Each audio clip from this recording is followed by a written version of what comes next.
Vocês percebam que o evangelho de hoje é uma continuação do de ontem.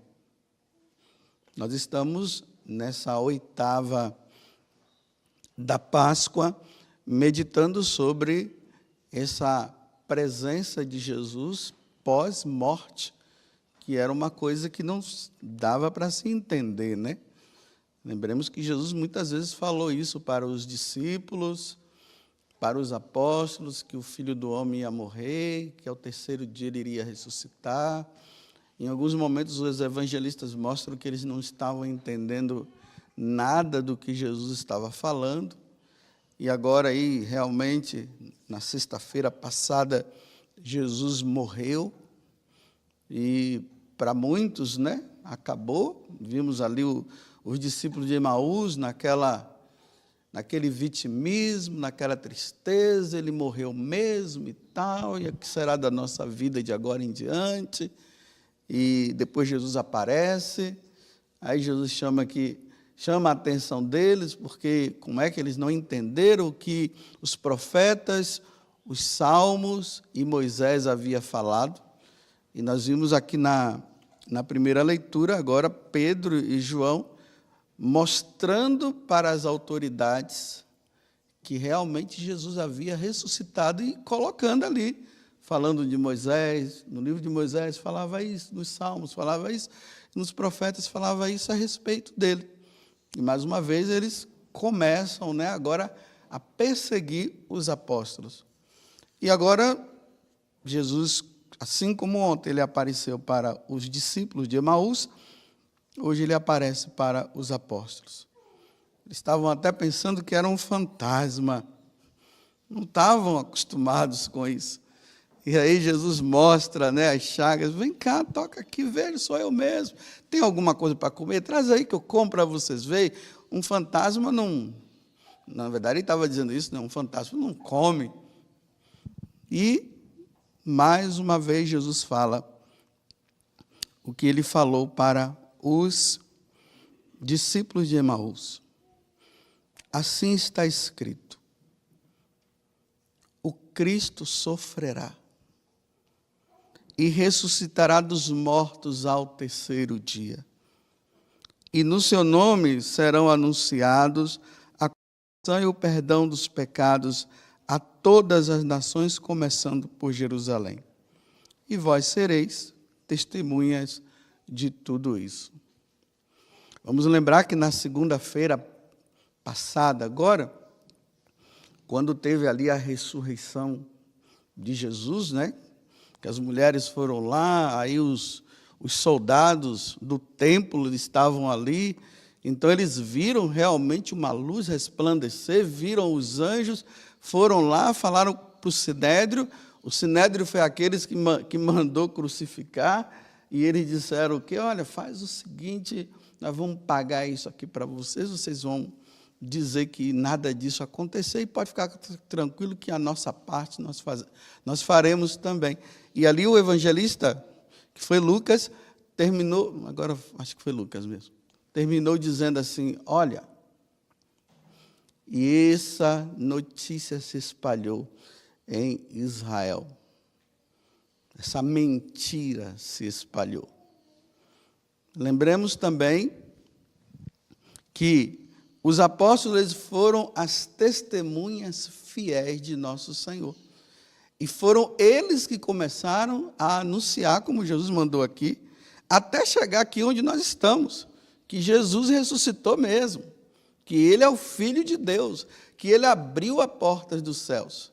Mas no ar fica também, né, aquela questão dizendo assim, não, foi aquele bando de apóstolos, aqueles homens que estavam lá, eles começaram a inventar essa história, eles tiveram uma miragem, e através dessa miragem estão afirmando que é verdade, e não é verdade coisa nenhuma. Aí vocês vão ver, né? No mundo está assim, estão os que acreditam e os que não acreditam. É uma miragem, coisa da cabeça deles, e nós afirmando que realmente Jesus ressuscitou. Nós, meus irmãos, precisamos pedir muito a Deus que Ele abra a nossa inteligência, nos conceda o entendimento de tudo isso. Porque se nós não tivermos um entendimento claro, e só que esse entendimento é um entendimento que perpassa pela fé, porque eu nunca vi Jesus ressuscitado, não. Eu nunca vi o céu, não. Eu acredito naquilo que os apóstolos falaram, mas nós precisamos entender que existe um grupo aí infiltrado na igreja, nas escolas, em todos os lugares, que estão dizendo que isso é mentira. E se nós não tivermos o entendimento disso tudo, nós vamos nos deixar arrastar, sim, pela mentira deles. Porque eles estão mentindo, dizendo que isso é uma miragem, que isso não aconteceu. Mas é uma verdade, Jesus ressuscitou. E nós seremos recompensados por nós acreditarmos nisso. Agora vejam só, né? Uma grande calamidade aconteceu. A calamidade daquele tempo foi essa: mataram Jesus. A conversa era só essa. Aquele homem que disseram que ele fazia isso e fazia aquilo, ele morreu, mataram ele. Essa era a conversa no meio de todo mundo. Só que essa calamidade e essa fatalidade, ela trouxe como consequência o cristianismo, a Igreja Católica.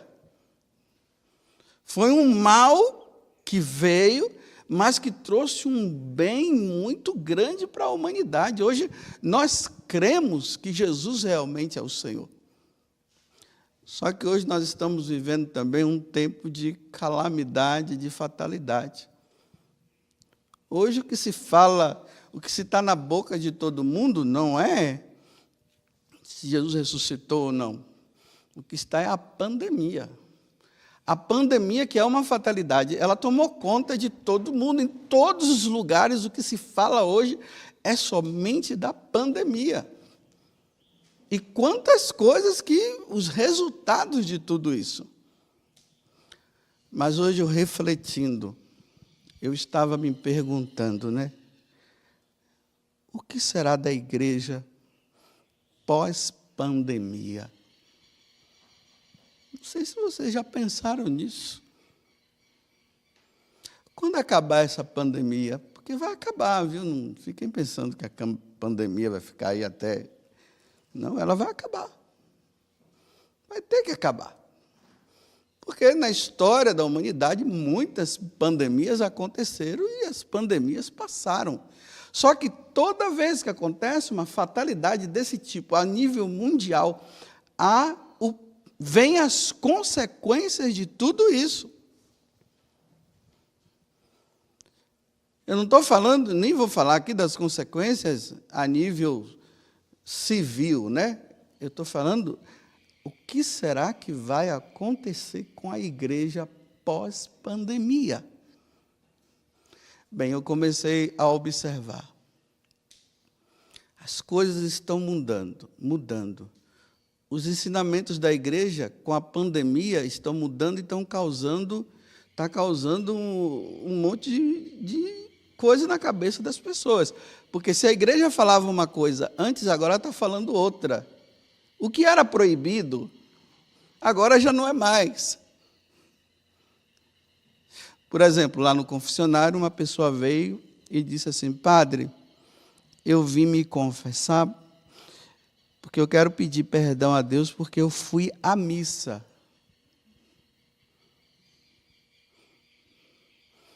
Bem, o terceiro mandamento diz que nós não podemos faltar à missa. Mas por que essa pessoa veio pedir perdão por ter ido à missa? Porque está dizendo que não é para ir para a missa. Você vê que você ouve uma autoridade da igreja dizendo assim: não é para ir para a missa, é para ficar em casa. Então agora a pessoa ela foi na missa e ela ficou agora, pequei? Então, o que era obrigação diante dessa pandemia se tornou agora condenação. Se você for na missa, você pecou, porque é para você ficar em casa. Nessa primeira fase, né, que teve lá, não sei nem que em fase nós estamos, para mim é a mesma coisa. Mas na primeira fase, as igrejas fecharam, abriram de novo, com todas as restrições. O povo não veio, não. Muitos sacerdotes colocaram missas em vários horários, e aquele número de pessoas que costumavam ir, que nos diversos horários de missa, era para eles estarem, né, porque, vamos dizer, uma missa dominical, a igreja ficava cheia de manhã e cheia de tarde. Aí, dividiram. O número dos que voltaram não correspondia ao número que participavam antes. Então, significa que já tem um povo que já não está indo mais à missa. Aqui eu não estou questionando questões de ir ou não, de obrigatoriedade ou não, eu estou falando o que vai acontecer. E espero que eu esteja errado, mas tudo indica que vai acontecer. É justamente isso. Igrejas vazias. As pessoas não vão voltar facilmente para a igreja, as pessoas não irão voltar. Nesses dias agora, né, 2 arquidioceses. Uma arquidiocese, a autoridade religiosa daquela arquidiocese disse: venham à missa. Todos vocês vão. É só os padres irão fazer tudo como deve ser feito, né? Porque podia, estava podendo, né? Cada um que viesse a decidir. Então, vai ter missas assim, com álcool gel na porta, separação dos lugares, senta aqui, aqui não pode, né? E aquela autoridade disse: vai ter missa, podem vir. Já em outra arquidiocese, a outra autoridade disse: não, fiquem todos em casa. O que eu estou falando são fatos reais, é o que se vê. O que é que vai acontecer no futuro? Nós teremos 2 igrejas. A igreja virtual e a igreja real. A igreja daqueles católicos que vão ficar assistindo missa em casa online. E a igreja daqueles que irão, porque eles querem a igreja, eles querem a presencial. É isso que vai acontecer. A igreja das pessoas que ficam em casa e não recebem os sacramentos. E a igreja dos que vão para a igreja que terão os sacramentos. As consequências serão duras. Aí nós, sacerdotes, vamos começar a dizer assim: venham para a igreja, vocês precisam votar, porque a pandemia terá passado e o povo não virá. Porque o povo vai dizer assim: na hora que nós queríamos, na hora do sofrimento e da dor, vocês disseram para nós ficarmos em casa. Não é que as pessoas vão dizer isso, mas no inconsciente vai estar isso. E agora, é bom, nós descobrimos que é bom participar da missa em casa. A gente não precisa ir lá. Hoje não é assim? Quando você quer assistir um filme ou qualquer coisa, um documentário, já está tudo lá gravado, é só você entrar e assistir? Vai ser assim. Ah, vamos assistir uma missa agora? Vamos. Tudo virtual. Vamos, então. Aí coloca lá, missa. Aí aparece lá e fica assistindo em casa. Porque não vão para casa, não vão para a igreja. Um grupo pequeno vai perseverar e irá. Um grupo grande não irá. A igreja virtual e a igreja presencial, a igreja real, a virtual e a presencial. Porque aqui Jesus está dizendo que é para os apóstolos irem pregarem o evangelho a todas as nações, para proclamar o perdão dos pecados e o retorno das pessoas que estão longe de Deus. Vai ser difícil. Nós vamos suar. No púlpito nós vamos suar dizendo: venham, venham, venham. E o coração das pessoas vai estar tão endurecido que eles não virão. Repito mais uma vez, não estou questionando aqui questão de que deve ficar ou não em casa, para preservar de passar o vírus para outro. Eu não estou questionando isso. O que eu estou dizendo são as consequências do futuro. As consequências serão essas. Porque já dá para se perceber. Aqui no santuário dá para perceber. Abre, fecha. A nível geral, né? A nível geral está assim. Abre, fecha. Aí, então, abre, o pessoal vem. Fecha, aí o pessoal fica em casa. Abre, fecha. Vão cansar. O povo vai cansar. As pessoas cansam dessa indefinição. Precisa ficar bem claro isso. Ninguém aguenta esse negócio. Vai e vem, vai e vem. Ou vai ou vem. Ou fica ou sai. Mas vai e vem, vai e vem, vai e vem. Aquele exercício, né?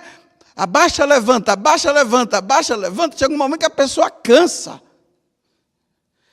E o povo está cansando. Desse abre e fecha, vai e vem. Vem e vai e vem, está cansando. E sabe onde é que as pessoas vão descansar? Não vai ser na igreja depois, não, vai ser em casa. O povo vai descansar em casa, sentado na poltrona, assistindo missa online. Só que depois de um outro tempo, porque agora está assim, estão conseguindo tirar as pessoas da igreja. Aí as pessoas estão assistindo em casa. Quem é que tem o poder das comunicações? Quem é que tem a concessão dos meios de comunicação, redes sociais, televisão? Quem é? Os governantes. Como os governantes, eles não são católicos, não são cristãos, aí eles vão mudar todas as programações. Programação religiosa não terá. E eu falo programação religiosa tipo essa. Pode ter um outro tipo, falando de um outro Deus, falando de uma outra doutrina, falando de um outro ensinamento. Mas esse daqui, doutrina da igreja, missa celebrada, eles vão tirar tudo. Aí esses que estão acostumados a ficar assistindo em casa, vai ser um passo tão fácil para mudar, porque muda a programação religiosa, entram os novos que vão ensinar diferente, e aí pronto.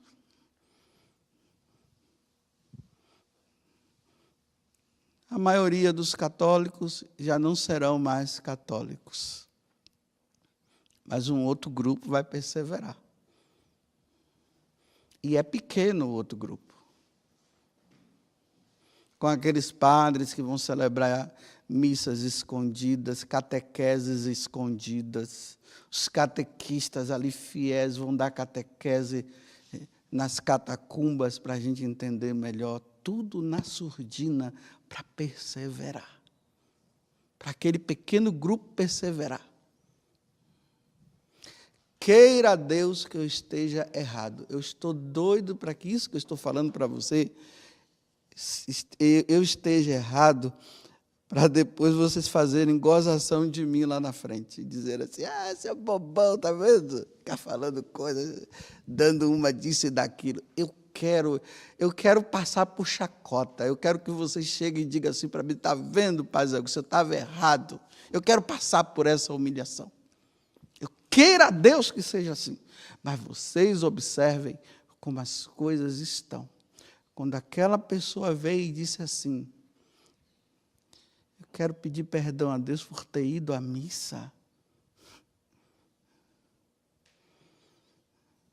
Vocês estão pensando que foi só essa pessoa que fez isso? Muitas. Muitas. Porque estavam achando que estavam desobedecendo. E ir à missa desse jeito, eu estou desobedecendo. Mas obedecendo e desobedecendo a quem? Guardai os domingos e festas.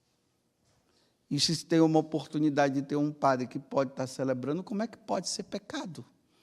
Se a lei de Deus diz que é para guardar os domingos e festas. Então, tá bom. A igreja virtual e a igreja presencial. A virtual não tem sacramento. Não vai ter sacramento. Não vai ter batismo, não vai ter casamento. Não vai ter. A virtual não tem. É só se juntar. A presencial não, aí vai ter. Vai ter a Eucaristia, vai ter o batismo, que é a água na cabeça da pessoa. Vai ter o sacerdote lá dando absolvição. A igreja virtual não tem absolvição de pecados.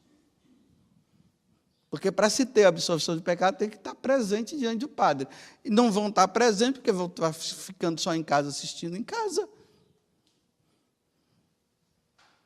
Eu estou falando a nível religioso, não estou falando a nível civil, se vai para o shopping ou não vai, isso aí é outra coisa, eu estou falando igreja, a igreja. E nós precisamos pedir a Deus que Ele abra a nossa inteligência para que nós não nos conformemos com essa situação de ficar sem ir na missa em casa, para quando voltar nós sairmos correndo para poder participar da missa presencial. Porque se nós nos acomodarmos como muitos já estão acomodados, já estão se contentando com isso, não vai ser fácil. Então, nós temos que ir contra. Não estou dizendo para levantar bandeira, brigar com o bispo, brigar com o pai, não estou falando nada disso. Eu espero que vocês entendam. Eu estou dizendo que nós, interiormente, nós temos que estar ali. Não vai ter missa, então vai participar pela televisão? Então participa pela televisão, pelo celular. Porque não está tendo missa. Mas inconformados, de bico grande, sabe? Assistir aquela missa de bico grande, com raiva, dizendo, eu queria estar lá, mas eu não posso, porque nós não estamos podendo. É isso, é assim que nós temos que estar. Não é dizer assim, está tudo bom, tudo maravilhoso. É tão bom assistir a missa aqui deitado no sofá. Que bom, meu Deus. Bem, traz aí um refrigerante agora. Bem, agora já está na hora da comunhão. Traz um biscoitinho aí, para imitar, que eu estou comendo também.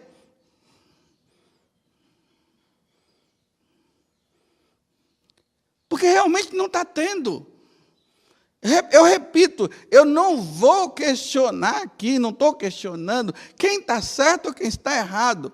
Mas o que eu estou querendo dizer é o seguinte, nós não podemos nos conformar, porque se vocês se conformarem, e nós, padres, nos conformarmos com missa online, quando voltar tudo ao normal, nós vamos começar a dizer, voltem, voltem, voltem, e não vão querer voltar.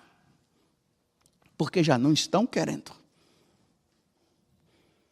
Agora os inconformados que estão lá, participando de bico grande, eu não me conformo com isso, Jesus. Olha, esse negócio de participar da missa dentro de casa. Aí sim, esses daí, quando disser abriu, acabou, a pandemia foi embora, já conseguiu agora conter esse vírus, aí vai voltar correndo para... Aí aqueles vão dizer, meu Deus, era bom que continuasse do outro jeito, estava tão bom aqui em casa.